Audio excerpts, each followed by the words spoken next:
வணக்கம். அடியேன் அவினாசி ஜோதிலிங்கம், பிரசன்ன ஜோதிட ஆராய்ச்சியாளர். இந்த சேனலுக்கு தொடர்ந்து ஆதரவு கொடுங்க. ரொம்ப சந்தோஷம், மகிழ்ச்சி. கோடிகளை குவிக்கும் ராஜயோக ஜாதகம். பிரம்மாண்டமான ஒரு தலைப்பு. எல்லாருக்கும் ஆசை இருக்காதா என்ன சொல்லுங்க? கோடிகளை குவிக்கும் ராஜயோக ஜாதகம். ராஜயோகம் அப்படின்னு என்ன சார்? யோகங்கள் எல்லாருக்கும் இருக்கும். ராஜயோகங்கிறது ஒரு சிலருக்கே இருக்கும், கொஞ்சமா இருக்கும். அப்போ அந்த ஒரு சிலருக்கே வாய்க்கக்கூடிய அந்த ராஜயோகங்கள் என்ன மாதிரி அமைப்பு இருக்கணும்? எல்லாருமே பணக்காரங்களா பிறக்க போறது இல்லை, எல்லாருக்கும் பணம் வந்துட போறது இல்லை. ஒரு சிலருக்கு அந்த காசை அனுபவிக்கிற, சொத்தை அனுபவிக்கிற, பணத்தை அனுபவிக்கிற சக்தி கிடைக்கும். அதுவும் நம்ம பிறவியின் கர்ம ரகசியமே. கர்ம விதிகளின், கர்ம வினைகளின் அடிப்படையிலேயே நம்ம பிறவி அமைகிறது. அதுல ஒருத்தங்க நல்லா வாழ்றாங்க, இன்னொருத்தர் ரோட்ல படுத்து தூங்குறாங்க, இன்னொருத்தர் விபத்துல இறந்துடுறாங்க, இன்னொருத்தர் கோடிகளை கட்டி புரள்றாங்க, இன்னொருத்தர் பிரம்மாண்டமான வாழ்க்கை வாழ்றாங்க. நமக்கானது நம்மை விட்டு போகாதுங்க. நம்மை விட்டு போனால் அது நமக்கானது அல்லங்க. இதுதான் சூட்சமம். இதை தெரிஞ்சுக்கிட்டோம்னா மனசுக்கு நிம்மதி வந்துடும் முதல்ல. சரி, இப்ப விஷயத்துக்குள்ள போவோம். யாருக்கெல்லாம் இந்த கோடிகளை கொடுக்கணும்? முதல்ல பணம் அப்படின்னால என்னன்னா, ரெண்டு கிரகங்க. ஒண்ணு சுக்கிரன், இன்னொன்னு குரு. சுக்கிரன்ங்கிறது எப்படி தெரியுங்களா? பெட்டி கேஸ். 1000 ரூபா, 10,000 ரூபா, 20,000 ரூபா, 50,000 ரூபா வச்சிருக்கேன் சார் அப்படின்னா அது சுக்கிரன். ₹1,00,000 வரைக்கும் இருக்கு சார் அப்படின்னா சுக்கிரன். இல்ல 50 லட்சம் 20 லட்சம் இருக்குன்னா சுக்கிரன். இந்த கோடிகளில் மல்டிபிளா பிரம்மாண்டமா பணம் பொருளக்கூடிய இடங்கள் எல்லாம் பாத்தீங்கன்னா குரு பகவான். குரு தான் பெரிய பணங்களை கொடுக்கறதுக்கான அதிகாரம் கொண்டவர். இந்த 12 லக்னங்கள்ல இந்த பொருளாதாரத்தை அனுபவிக்கணும்னு பிறக்கிற லக்னங்கள் இருக்கு. எல்லாருக்கும் பணம் வந்துடாது. ஆனா பணம் அப்படிங்கறதுக்கான கொடுப்பனைக்கான லக்னம்னு பாத்தீங்கன்னா விருச்சிக லக்னம் தான். ஏன்னா அவங்களுக்கு தான் 2ஆம் அதிபதியா 5ஆம் அதிபதியா வருவார், குருவாவே வருவார். இது ரொம்ப ஒரு ஸ்பெஷல். இது எல்லாரும் நீங்க விருச்சிக லக்னத்துல பிறந்தவங்க எல்லாருமே காசு வச்சிருப்பாங்கன்னு சொல்லல. விருச்சிக லக்னம்னா அந்த பணம் பொருளாதாரத்துக்கான அந்த எலிஜிபிள் உள்ள ஒரு லக்னம்னு சொல்ல வர, நல்ல ஒரு அந்த கடாட்சம் இருக்கிற லக்னம்னு சொல்ல வர. அது இருக்கும். எப்படியாவது எனக்கு பணம் வந்துடும் சார், ஏதோ ஒரு ரூபத்துல வந்துடும் சார்னா விருச்சிக லக்னத்துக்கு அது இருக்கும் அப்படிங்கிறதா உண்மை. அப்போ விருச்சிக ராசிக்கு ஒத்து வருமா சார்? நான் 50% நம்ம எடுத்துக்கோமே. அப்ப பாருங்க, இந்த குரு சுக்கிரன் தான் பணம். உங்க ஜாதகத்துல 2ஆம் அதிபதி அப்படிங்கிறத பணத்துக்கானவர். இது பேசிக். இப்ப நான் சொல்ற கருத்துக்கள் எல்லாமே பொதுப்படையானது. உங்க ஜாதகத்தை பார்த்து நீங்கள் அதுக்கப்புறம் அதை மேம்படுத்தி கொள்ளலாம். பொதுவான கருத்துக்களை நான் பேசியிருக்கிறேன். இது ஒரு 80% கண்டிப்பா உங்களுக்கு பொருந்தி கொடுக்கும். அப்போ ஒரு ஜாதகத்துல பணபரஸ்தானம்னு இருக்கு. கேந்திரங்கள், திரிகோணங்கள், உபஜயஸ்தானங்கள், பணபரஸ்தானங்கள், இப்படி எல்லாம் நம்ம ஜாதகத்தை பிரிக்கிறோம். பணபரஸ்தானங்கள்னா என்ன சார் அப்படின்னா 2, 5, 8, 11 இதெல்லாம் பணபரஸ்தானம். இந்த 2ஆம் அதிபதி, 5ஆம் அதிபதி, 8ஆம் அதிபதி, 11ஆம் அதிபதி எங்காவது ஒரு பக்கம் கனெக்ட் ஆயிடுச்சுனாலே சூப்பர். அவங்களுக்கு பணபரஸ்தானம் பின்னி எடுத்துரும். அருமையா இருக்கும். கோடிகள் லட்சங்கள்ல தான் பணம் பொருளும். இதுல மாற்றுக்கிறதுக்கு இடமே இல்லை. அதே போல உங்க ஜாதகத்துல 2, 5, 9, 11 கனெக்ஷன் இருந்து 2ஆம் அதிபதியோ, 5ஆம் அதிபதியோ, 9ஆம் அதிபதியோ, 11ஆம் அதிபதியோ தசை நடந்து அந்த தசாநாதர்கள் போய் இந்து லக்னத்திலேயோ புஷ்கர நவாம்சத்திலேயோ அமர்ந்திருந்தால் நீங்கள் நிச்சயம் கோடீஸ்வரர்களே. இதுல மாற்றுக்கிறதுக்கு இடமே கிடையாது. இதுதான் கோடீஸ்வர யோகம். நல்லா கவனிச்சு இந்த விதிகளை மறுபடியும் உள்வாங்கி எழுதி வச்சு கவனிங்க. உங்க ஜாதகத்தில் 2ஆம் அதிபதியோ, 5ஆம் அதிபதியோ, 9ஆம் அதிபதியோ, 11ஆம் அதிபதியோ ஒன்றுக்கொன்று தொடர்பு கொண்டு தசாயோ புத்தியோ, புத்தி விட்டுருங்க, தசை நடந்து அந்த தசாநாதர்கள் அமர்ந்த இடம் இந்து லக்னமாக இருந்து அல்லது இந்து லக்னத்தின் அதிபதியோடு இணைந்து புஷ்கர நவாம்சத்தில் இருந்தால் நீங்கள் நிச்சயம் கோடீஸ்வரர்களே. இதுல மாற்றுக்கிறதுக்கு இடமே. இதெல்லாம் இல்லைன்னா வராதுங்க, கிடைக்காதுங்க. சும்மா போட்டுட்டு நம்ம தலைவலி பண்ணிக்கிறது வேஸ்ட். அதான் உண்மை. அப்படி அதை ஆக்கர்ஷணம் பண்ணிக்கிறதுக்கு ஒரு விதி இருக்கு. நம்ம பொருளாதாரத்தை ஈர்த்துக்கலாம், இழுத்துக்கலாம். நமக்கு ஏதாவது ஒரு தேவைக்கு நம்ம அதை பண்ணிக்கலாம்னா அந்த ஆக்கர்ஷணம் பண்றதுக்கு உங்க ஜாதகம் ஒத்துழைச்சு. இப்ப நான் ஒரு ஜோதிடரா இருக்கேன், நான் பலன் சொல்றேன். என்கிட்ட வந்து ஜோதிலிங்கம் கிட்ட போனோம், பரிகாரம் சொன்னாரு, பழிச்சதுங்கிறதெல்லாம் அப்புறம். நீங்க என்கிட்ட வந்து பரிகாரம் சொன்னா, பரிகாரம் வாங்கிட்டு போனா, பரிகாரம் கேட்டுட்டு போனா பழிக்கணுங்கிறது முதல்ல எனக்கு விதி இருக்கணும். இருந்தாதான் உங்களுக்கு பழிக்கும். இதுதான் சூட்சம். இறைவன் ஏதோ அதை நம்ம கருணை கொடுத்திருக்காரு.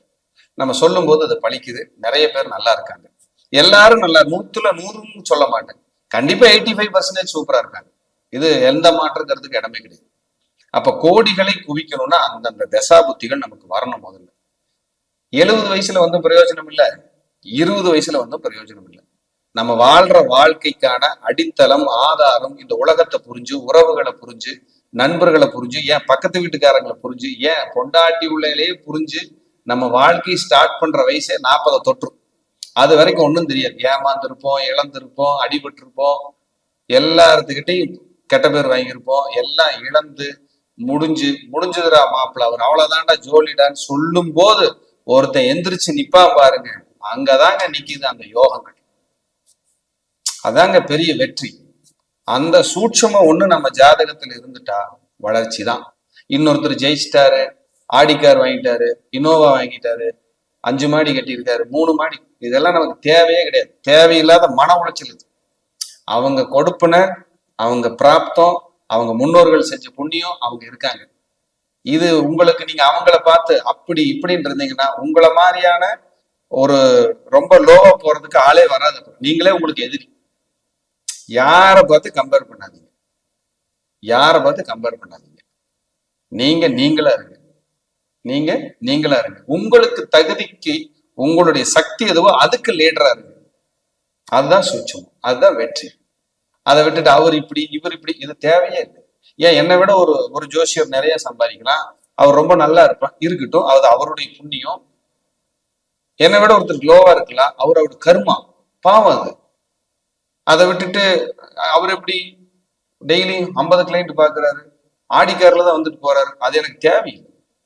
என்ன காரணம்? அது அவருடைய பிராப்தம் சார். அந்த பிராப்தம், அந்த கிரகங்கள் கொடுத்த புண்ணியம், இறைவன் கொடுத்த அருளாசி, அதுல பொறாமப்பட்டோம்னா கிரகங்களுக்கும் இறைவனுக்கு தான் நம்ம துரோகம் பண்றோம்னு அர்த்தம். நம்மளை நாமளே ஏமாத்திக்கல, அதெல்லாம் ரெண்டாவது. அப்போ இயற்கை பாருங்களேன், எவ்வளவு ஒரு விஷயத்த நுணுக்கமா ஒருத்தருக்கு ஒருத்தர் லிங்க் பண்ணி கரெக்டா கொண்டு போயிட்டு இருக்குன்னு நம்ம தாங்க அதை புரிஞ்சுக்கிறது இல்லை. எல்லாருமே பிறந்த உடனே கோடீஸ்வரங்களா? சிலர் அற்பமா இல்லை, சொற்பமா இருப்பாங்க. எல்லாருக்கும் அது கிடைச்சிடாது. ஆனா ஒரு குறிப்பிட்ட வயசுல, ஒரு 40 வயசு 45 வயசுக்கு மேல வளர்ந்து ஜெயிச்சு முன்னேறி இப்படிதான் வருவாங்க. எத்தனையெல்லாம் இழந்து மேல வருவாங்க, எத்தனையெல்லாம் இழந்து மேல வருவாங்க. யாருக்கெல்லாம் பாக்கியாதிபதி 5ஆம் அதிபதி 6, 8, 12 மறையுதோ அவங்களுக்கெல்லாம் 40 வயசுக்கு மேல எப்ப யோக திசை வருதோ அப்ப எல்லாத்தையும் இழந்து ஒரு ரவுண்டு மேல வந்து உயர வந்து ஜெயிச்சு முன்னேறியே ஆவாங்க. இது மாறவே மாறாது. பிறக்கும் போதே கட்டத்துல அந்த விதையை போட்டுதான் அனுப்பியிருக்காரு இறைவன். 9 கிரகம் எங்க உட்கார்ந்து இருக்குதோ அந்த வேலையை சேர்ந்து அது உட்கார்ந்து இருக்கு. அது மாறி செய்யறதுல அது உட்கார்ந்து இருக்குல்ல. காம்ப்ரமைஸ் ஆகாது கிரகம். ஜோசியத்திலையும் காம்ப்ரமைஸ் கிடையாது, கிரகத்திலையும் காம்ப்ரமைஸ் கிடையாது. காம்ப்ரமைஸ் ஆகணும்னு விதியும் பிராப்தமும் அங்க எழுதியிருந்தா நீங்க போய் எந்த ஆலயத்தில் நின்னாலும் இறைவன் கண்முடிச்சு பார்ப்பான், கருணை காட்டுவான், கரும அவன் நீக்குவான். இதுதான் சூட்சம். அதை விட்டுட்டு நாம எல்லாத்தையும் நான் மாத்திடுவேன், நான் மாத்தி கொடுத்துருவேன்னா, எனக்கு அந்த மாதிரியான பிராப்தம் இருந்தா நான் செய்ய முடியும், இல்லைன்னா இல்லைங்க. கண்ணதாசன் சொன்னதான் மறுபடியும் இங்கேயும் சொல்ற, ஐயா அவர்கள் சொன்னதுதான், விதியை வெல்லவும் விதி வேண்டும். இதான் சத்தியம். இது நம்ம கட்டத்துல இருக்கா? மாத்திக்க முடியுமா, சரி பண்ணிக்க முடியுமான்னு நம்மளே முதல்ல பார்க்கணும். பார்த்துட்டு போய் பிரார்த்தனைகள் மூலியமா வெல்ல முடியுங்கிறதுல மாற்றுக்கிறதுக்கு இடமே கிடையாது. அப்போ ஒரு மோசமான தசை நடக்குது, ஒரு 7.5 சனி, ஒரு அஷ்டம சனி நடக்குது, ஒரு ராகு திசை, ஒரு கேது திசை, அதுல 7.5 சனி வந்துருச்சுன்னா சரணாகதி, இறையர் 3 விதிகள்ல ஒவ்வொருத்தங்களும் பிறக்கிறாங்க. 3 விதிகள்ல அதை பேசின சப்ஜெக்ட் பெருசு. அப்ப அந்த கர்ம வினைகள் என்னங்கிறத நம்ம பார்க்கணும். அதுக்குத்தான் நம்ம பிரசன்ன ஜோதிடம்னு ஒண்ணு வச்சிருக்கிறோம், முன்னோர்கள் கொடுத்துருக்காங்க. எல்லாமே நல்லா இருக்கிற மாதிரி இருக்கு, ஆனா வெற்றியே இல்லை. பிரசன்ன பார்க்கும்போது கர்மா என்னங்கிறது நம்ம கண்டுபிடிச்சு அதுக்கு தகுந்த இறை பரிகாரங்கள், ஆலய பரிகாரங்களை நம்ம கொடுக்கணும். நடக்கவே நடக்காதுன்னு அது வந்துருச்சுன்னு வைங்க பிரசன்னத்துல, நீங்க என்ன தலைகளான்னு அதை நடத்திக்க முடியாது. நடத்த முடியும், ஆனா தடை இருக்குதுன்னா தடையை உடைக்க முடியும், தடையை சரி பண்ண முடியும். அதுதான் சூட்சம். ஜோசியத்தோட ஒட்டுமொத்த சூட்சம் அது. அப்ப எங்க எப்படி ஒளிஞ்சிருக்கு பிரச்சனை? தடையா, தொந்தரவா, இல்ல முடியாதா, முடியும்னா எப்போ? இதெல்லாம் பார்த்து பிரசன்ன ஜோதிடமும் சரி, ஜாதகமும் சரி நமக்கு ஒத்துழைப்பு கொடுக்கும். அப்போ கோடீஸ்வர யோகம் அப்படின்னு உங்க ஜாதக கட்டத்தில் விதிகள் எழுதப்பட்டிருக்கும் போது அதை நடத்தி கொடுக்க தசா புத்திகள் சம்மதிக்கணும். அது எப்படி இருக்கணுங்கிறத இதில் நான் பேசியிருக்கேன். மீண்டும் ஒரு முறை இந்த வீடியோவை போட்டு கேளுங்க. இது உங்களுக்கு கண்டிப்பா புரியும். எளிமையான விதிகள் தான், ஆனா வலிமையான விதிகள். மீண்டும் மீண்டும் இதை கேட்டுக்கிட்டே இருங்க, உங்களுக்கு அது புரியும் அப்படின்னு சொல்லி மீண்டும் ஒரு நல்ல பதிவில் உங்களை எல்லாம் சந்திக்கிறேன். அதுவரை உங்களிடமிருந்து தற்காலிகமாக விடைபெறுவது அவினாசி ஜோதிலிங்கம். நன்றி, வணக்கம், வாழ்க வளமுடன்.